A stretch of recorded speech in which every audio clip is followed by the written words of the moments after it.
নিজের স্ত্রীকে কি শেষ পর্যন্ত গ্রাম নিয়ে যেতে পারবে সুদেব, নাকি অনুভবের শক্ত হাতের বাধায় ভেস্তে যাবে বনলতার সব চাল? লাজুর জীবনে কি নেমে আসবে অন্ধকারের ছায়া, নাকি ডাক্তারি পড়ার স্বপ্ন হবে সত্যি? জানতে হলে ভিডিওটি শেষ পর্যন্ত দেখুন। সুদেবের এই জেদি আচরণ দেখে বাড়ির সকলে অবাক হয়ে যায়। বিশেষ করে লাজু কিছুতেই ভেবে পায় না যে হঠাৎ করে সুদেব কেন এভাবে তাকে নিয়ে যাওয়ার জন্য মরিয়া হয়ে উঠল। লাজু বারবার বোঝানোর চেষ্টা করে যে তার সামনে ডাক্তারি পরীক্ষা, আর এই সময়ে পড়াশোনা ছেড়ে গ্রামে ফিরে যাওয়া মানে তার কেরিয়ারের অনেক বড় ক্ষতি হয়ে যাওয়া। কিন্তু সুদেব কোনো কথা শুনতেই নারাজ। আসলে বনলতার দেওয়া বিষ সুদেবের কানে এমনভাবে ঢুকেছে যে সে এখন লাজুকে এক মুহূর্তের জন্য চোখের আড়াল করতে চাইছে না। জেঠুমনি আর ঠাম্মি সুদেবকে শান্ত করার চেষ্টা করে বলেন যে লাজু তো এখানেই থাকবে, ওর পড়াশোনার জন্য এটাই সবথেকে ভালো জায়গা। কিন্তু সুদেব চিৎকার করে বলে ওঠে যে না, আমার বউ কোথায় থাকবে আর কি করবে সেটা আমি ঠিক করব। আপনারা পর হয়ে কেন এত কথা বলছেন? সুদেবের এই রূঢ় কথা শুনে বাড়ির বড়রা বেশ আঘাত পায়, আর অন্যদিকে বনলতা আড়ালে দাঁড়িয়ে মনে মনে হাসতে থাকে, কারণ সে এটাই চেয়েছিল যে সুদেবের হাতে লাজু লাঞ্ছিত হক আর এই বাড়ি থেকে বিদায় নিক। ঠিক সেই সময় অফিস যাওয়ার জন্য তৈরি হয়ে নিচে নেমে আসে অনুভব। সে দেখে ড্রয়িং রুমে এক রণক্ষেত্র তৈরি হয়ে আছে। সুদেবকে দেখে অনুভব কিছুটা বিরক্ত হলেও নিজেকে সামলে নিয়ে জিজ্ঞেস করে, কি হয়েছে সুদেববাবু, আপনি হঠাৎ সকালে এভাবে চিৎকার করছেন কেন? সুদেব তখন অনুভবের দিকে তাকিয়ে রাগে ফুঁসতে থাকে আর বলে, আপনি কে আমাকে আটকানোর? আমি আমার বউকে নিয়ে যেতে এসেছি, কারণ আমি জানি এখানে লাজু সুরক্ষিত নয়। আপনারা ওকে দিয়ে বাড়ির কাজ করাচ্ছেন, আর ওর পড়াশোনার নাম করে কি হচ্ছে সব আমি জেনে গেছি। অনুভবের আত্মসম্মানে লাগে। সে শান্ত গলায় বলে, দেখুন, লাজু এখানে নিজের ইচ্ছে আছে, আর ওর পড়াশোনার খরচ ও নিজেই সামলানোর চেষ্টা করছে। আমরা ওকে সাহায্য করছি মাত্র। সুদেব তখন পাল্টা দিয়ে বলে, সাহায্যের নামে অন্য কিছু চলছে না তো? সেটা কে বলবে? আমি আজই লাজুকে নিয়ে যাব। লাজু তখন কান্নায় ভেঙে পড়ে আর বলে, তুমি আমাকে বিশ্বাস করো না সুদেব, আমি তো পড়াশোনা ছাড়া আর কিছুই জানি না। সুদেব তখন লাজুর হাত ধরে হ্যাঁচকা টান দিয়ে বলে, অনেক হয়েছে, আর নাটক করতে হবে না, চল এখান থেকে। ঠিক তখনই অনুভব সুদেবের হাতটা শক্ত করে চেপে ধরে আর বলে, লাজুর গায়ে হাত দেওয়ার অধিকার আপনার নেই। যদিও বা আপনি ওর স্বামী, তবুও ওর অসম্মতিতে আপনি ওকে এভাবে নিয়ে যেতে পারেন না। সুদেব রেগে গিয়ে বলে, আপনি আমার আর আমার বউয়ের মাঝখানে আসার কে? তখন অনুভব স্পষ্ট জানিয়ে দেয় যে এই বাড়ির একজন সদস্য হিসাবে আমি লাজুকে এভাবে বিপদে ঠেলে দিতে পারি না। বনলতা তখন পরিস্থিতি আরও জটিল করতে সামনে এগিয়ে আসে আর বলে, অনুভব, তুমি কেন এর মধ্যে পড়ছ? সুদেব তো ওর স্বামী, ও তো ভালোই চাইছে, বউকে নিজের কাছে রাখতে চাইছে, এতে দোষের কি আছে? অনুভবের সন্দেহ হয় যে বনলতাই হয়তো এই সবের মূলে, কারণ সুদেব নিজে থেকে এত সকালে এভাবে আসার মানুষ নয়। অনুভব তখন সুদেবকে বলে, আপনি কার কথায় নাচছেন জানি না, তবে লাজু এখন যাবে না। ওর পরীক্ষা শেষ না হওয়া পর্যন্ত ও এই বাড়িতেই থাকবে। সুদেব তখন হুমকি দেয় যে সে পুলিশ ডাকবে বা গ্রামে গিয়ে পঞ্চায়েতে নালিশ করবে। লাজু ভয়ে কুঁকড়ে যায়। সে ভাবে যদি সত্যিই গ্রামে জানাজানি হয় তবে তার বাবা মায়ের সম্মান ধুলোয় মিশে যাবে। অনুভব লাজুর চোখের জল দেখে প্রতিজ্ঞা করে যে সে কিছুতেই লাজুকে এই নরকে ফিরে যেতে দেবে না। সে সুদেবকে চ্যালেঞ্জ করে বলে যে আপনি যা খুশি করতে পারেন, কিন্তু লাজু একজন প্রাপ্তবয়স্ক মেয়ে, ও নিজের সিদ্ধান্ত নিজে নিতে পারে। লাজু, তুমি বলো, তুমি কি এখন গ্রামে ফিরে যেতে চাও? লাজু কাঁপা কাঁপা গলায় বলে, না, আমি পরীক্ষা দিয়ে ডাক্তার হতে চাই, আমি এখন যেতে পারবো না। সুদেব লাজুর এই কথা শুনে আরও হিংস্র হয়ে ওঠে। সে লাজুকে গালাগালি দিতে শুরু করে আর বলে যে শহরের হাওয়া লেগে লাজুর স্বভাব নষ্ট হয়ে গেছে, সে আর সুদেবকে সম্মান করছে না। বাড়ির বড়রা সুদেবকে চলে যেতে বললে সে বলে যে সে আজ যাবে না, সে বাইরে অপেক্ষা করবে যতক্ষণ না লাজু তার সাথে বেরোচ্ছে। বাড়ির পরিবেশ থমথমে হয়ে যায়। অনুভব বুঝতে পারে যে বনলতা আর সুদেবের এই জোট লাজুর জীবন অষ্টিষ্ট করে তুলবে। সে লাজুকে আড়ালে নিয়ে গিয়ে বলে, তুমি ভয় পেও না লাজু, আমি আছি তো, কেউ তোমার ক্ষতি করতে পারবে না। লাজু তখন অনুভবকে বলে যে বনলতা দেবী কেন আমার সাথে এমন করছে, আমি তো ওনাকে বাঁচানোর চেষ্টা করেছি। অনুভব বলে যে সবাই তোমার মতো সরল নয় লাজু, এখন তোমাকে শক্ত হতে হবে, নিজের লক্ষ্যের দিকে তাকাও। অনুভব মনে মনে পরিকল্পনা করে যে সে সুদেবের আসল সত্যিটা সামনে নিয়ে আসবে, কারণ সে জানে সুদেব এমনি এমনি আসেনি, এর পেছনে নিশ্চয়ই কোনো বড় চাল আছে।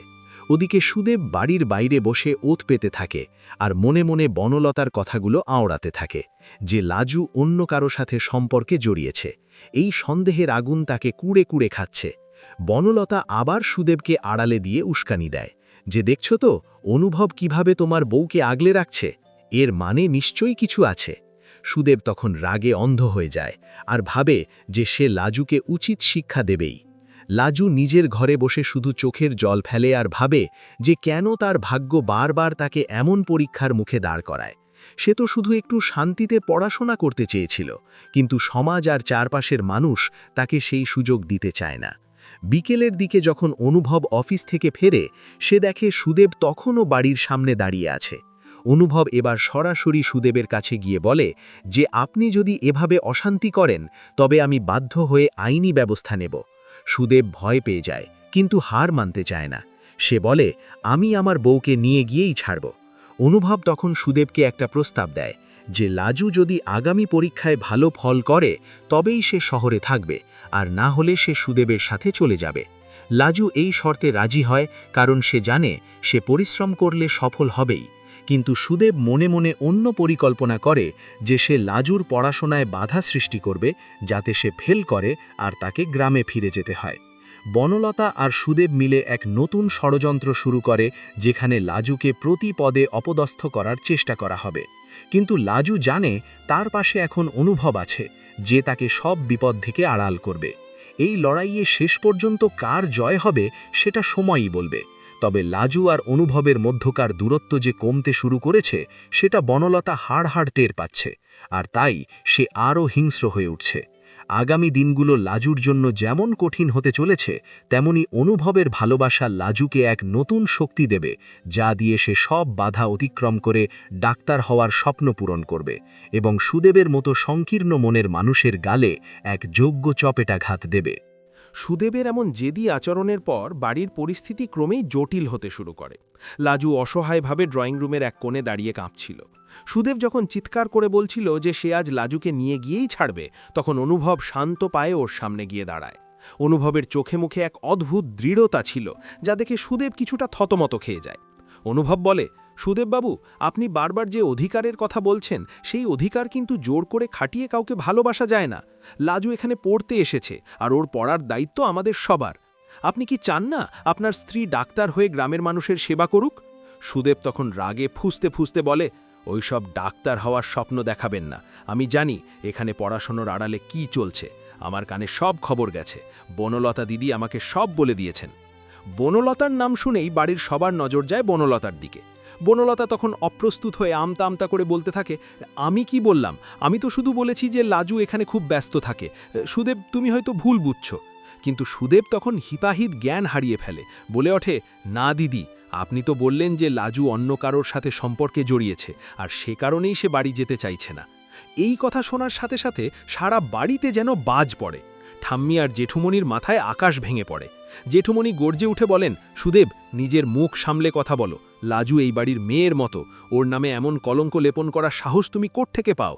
লাজু তখন ফুপিয়ে কেঁদে ওঠে আর বলে, সুদেব, তুমি এমন কথা বিশ্বাস করলে? আমি তো শুধু পড়াশোনা নিয়ে থাকি। আমি তো জানতাম তুমি আমাকে ভরসা করো। অনুভব এবার বুঝতে পারে যে পুরো বিষটা আসলে বনলতাই ছড়িয়েছে। সে সরাসরি বনলতার চোখের দিকে তাকিয়ে বলে, বনলতা দিদি, আপনি নিজের আক্রোশ মেটানোর জন্য একজনের সংসার ভাঙতে চাইছেন। এটা কি আপনার শিক্ষকতার আদর্শ? বনলতা তখন মিথ্যে হাসির অভিনয় করে বলে, অনুভব, তুমি আমাকে ভুল বুঝছো। আমি কেন এমন করব? সুদেব হয়তো নিজের থেকে কিছু ভেবে নিয়েছে। কিন্তু সুদেব তখন নাছোড়বান্দা। সে বলে, আমি কোনো কথা শুনব না। লাজু, চলো এক্ষুনি আমার সাথে। সে লাজুর হাত ধরে হ্যাচকা টান দেয়। লাজু যন্ত্রণায় চিৎকার করে উঠলে অনুভব সুদেবের হাতটা ঝটকা দিয়ে সরিয়ে দেয়। অনুভব বলে, খবরদার, আর একবার যদি ওর গায়ে হাত তুলেছেন তবে আমি পুলিশ ডাকতে বাধ্য হব।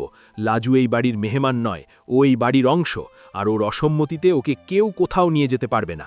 সুদেব তখন ভয় পেয়ে কিছুটা পিছিয়ে যায়, কিন্তু মনে মনে সে প্রতিশোধের নেশায় মত্ত।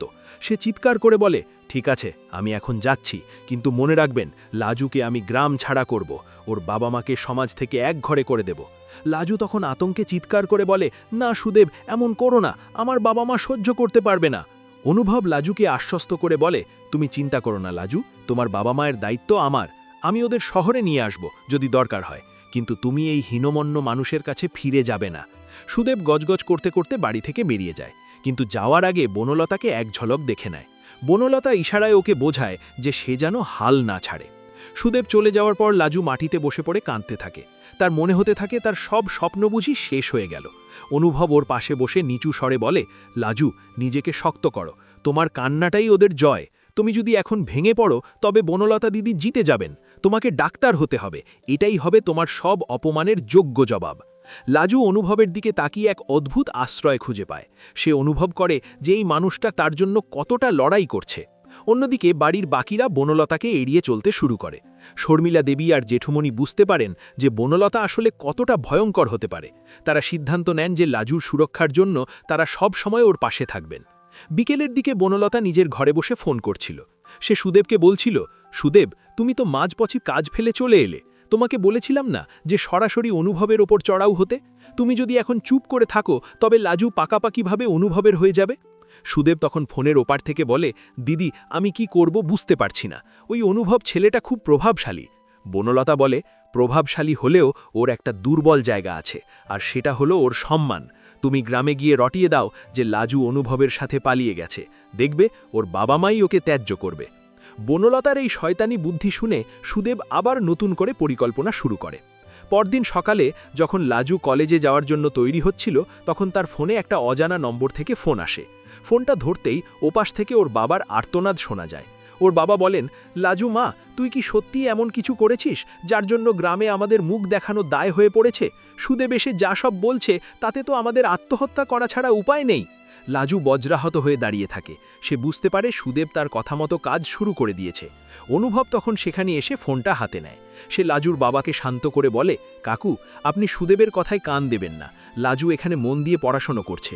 আমি কথা দিচ্ছি, খুব তাড়াতাড়ি আমি আপনাদের এখানে নিয়ে আসব আর সুদেবের সব মিথ্যে প্রমাণ করে দেব।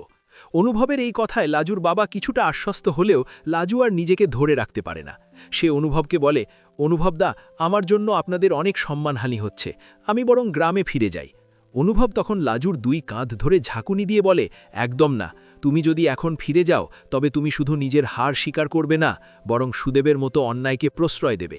তোমাকে প্রমাণ করতে হবে যে মেয়েরা দুর্বল নয়। তুমি পড়াশোনা করো, আমি বাকিটা দেখছি। অনুভব এরপর নিজের কিছু বিশ্বস্ত লোককে গ্রামে পাঠায়, যাতে তারা সুদেবের আসল চেহারাটা গ্রামের মানুষের সামনে তুলে ধরতে পারে। সে জানতে পারে সুদেব আসলে গ্রামের কিছু অসাধু মানুষের সাথে মিলে বেআইনি ব্যবসার সাথে যুক্ত হয়েছে। অন্যদিকে বনলতা লক্ষ্য করে যে অনুভব আর লাজুর সম্পর্কটা আগের থেকে অনেক বেশি গভীর হচ্ছে। অনুভব সারাক্ষণ লাজুর খেয়াল রাখছে, ওর পড়াশোনার জন্য নোটস এনে দিচ্ছে, এমনকি ওকে হাসানোর চেষ্টাও করছে। বনলতা ঈর্ষায় জ্বলতে থাকে। সে ভাবে, যদি লাজুকে এই বাড়ি থেকে বের করতে না পারি তবে অনুভবকে আমি কোনোদিন পাবো না। সে ঠিক করে যে সে বাড়িতে বড় কোনো অশান্তি পাকাবে, যাতে বাড়ির লোক লাজুকে বের করে দিতে বাধ্য হয়। সে রাতের বেলা রান্নাঘরে গিয়ে খাবারে কিছু মিশিয়ে দেওয়ার চেষ্টা করে, যাতে সবাই অসুস্থ হয়ে পড়ে আর তার দোষ লাজুর ওপর পড়ে। কিন্তু অনুভব আগে থেকেই বনলতার ওপর নজর রাখছিল। সে বনলতাকে হাতে নাতে ধরে ফেলে। অনুভব ড্রয়িং রুমে সবাইকে ডেকে পাঠায়। সে সবার সামনে বনলতার মুখোশ খুলে দেয়। অনুভব বলে, বনলতা দিদি, আপনি যে এতটা নিচে নামতে পারেন তা আমি ভাবতেও পারিনি। সুদেবকে দিয়ে মিথ্যে বলানো থেকে শুরু করে খাবারে বিষ মেশানো, সবই আপনার কাজ। বনলতা প্রথমে অস্বীকার করলেও অনুভব যখন সিসিটিভি ফুটেজ দেখায় যা সে গোপনে বসিয়েছিল, তখন বনলতা নির্বাক হয়ে যায়। জেঠুমণি আর ঠাম্মি বনলতাকে ধিক্কার দেয়। জেঠুমণি বলেন, বনলতা, তুমি আমাদের বাড়ির আত্মীয় হয়েও এমন বিশ্বাসঘাতকতা করলে? আজই তুমি এই বাড়ি ছেড়ে চলে যাও। বনলতা অপমানে আর রাগে ঘর ছেড়ে বেরিয়ে যায়, কিন্তু যাওয়ার আগে বলে যায়, এই অপমানের শোধ আমি নেবই। বাড়ি থেকে আপদ বিদায় হওয়ায় লাজু কিছুটা স্বস্তি পায়, কিন্তু সে জানে সুদেব এখনও একটা বড় বাধা। অনুভব তখন লাজুকে বলে, চলো, আজ আমরা একবার তোমার গ্রামে যাব, সবটা শেষ করে আসব। লাজু ভয় পেলেও অনুভবের ওপর আস্থা রাখে। তারা গ্রামে পৌঁছলে দেখে সুদেব সেখানে সালিশি সভা বসিয়েছে। অনুভব সেখানে উপস্থিত হয়ে সুদেবের সমস্ত বেআইনি ব্যবসার প্রমাণ সবার সামনে তুলে ধরে। গ্রামের মোড়লরা যখন সুদেবের আসল রূপ জানতে পারে তখন তারা সুদেবকেই গ্রাম থেকে বহিষ্কার করার কথা বলে। সুদেব হাত জোর করে ক্ষমা চায়, কিন্তু লাজু আজ আর দুর্বল নয়। সে স্পষ্ট জানিয়ে দেয় যে সে আর ওর সাথে কোনো সম্পর্ক রাখতে চায় না। সে আইনিভাবে বিচ্ছেদের সিদ্ধান্ত নেয়। গ্রামের মানুষ লাজুর সাহস দেখে অবাক হয়ে যায়। লাজুর বাবা মা তাদের ভুল বুঝতে পারেন এবং লাজুকে বুকে টেনে নেন। অনুভব তখন বলে, লাজু, এখন আমাদের ফিরতে হবে, সামনেই তোমার ফাইনাল পরীক্ষা। লাজু হাসি মুখে অনুভবের সাথে গাড়িতে ওঠে। ফেরার পথে অনুভব লাজুর দিকে তাকিয়ে বলে, জানো লাজু, এই কদিন তোমাকে রক্ষা করতে গিয়ে আমি একটা জিনিস অনুভব করেছি। লাজু লজ্জা পেয়ে মাথা নিচু করে ফেলে। অনুভব বলে, আমি তোমাকে কোনোদিন হারাতে চাই না। লাজু তখন অনুভবের হাতটা শক্ত করে ধরে, বলে, আপনি না থাকলে হয়তো আজ আমি বেঁচে থাকতাম না। আমাদের মাঝখানের সব দূরত্ব আজ শেষ হয়ে গেল। কয়েক মাস পর দেখা যায় লাজু ডাক্তার হিসেবে গোল্ড মেডেল পেয়েছে। সারা বাড়ি খুশিতে মেতে উঠেছে। জেঠুমণি আর ঠাম্মি আশীর্বাদ করছেন। অনুভব এক কোণে দাঁড়িয়ে তৃপ্তির হাসি হাসছে। সে জানে আজ লাজু শুধু একজন ডাক্তার নয়, সে একজন জয়ী নারী। লাজু মেডেলটা অনুভবের হাতে দিয়ে বলে, এটা আপনার পরিশ্রমের ফল। অনুভব মৃদু হেসে বলে, না লাজু, এটা তোমার জেদ আর স্বপ্নের জয়। বনলতা আর সুদেব নিজেদের কৃতকর্মের ফল ভুগছে। তারা আজ সমাজচ্যুত, আর লাজু আজ সবার গর্ব। গল্পের শেষে দেখা যায় অনুভব আর লাজু একসাথে নতুন এক জীবনের পথে পা বাড়াচ্ছে, যেখানে শুধু শ্রদ্ধা আর ভালোবাসা আছে। আপনাদের কি মনে হয়, সুদেবের কি উচিত বনলতার কথা কান দিয়ে লাজুকে অবিশ্বাস করা? কমেন্টে আপনার মতামত জানান।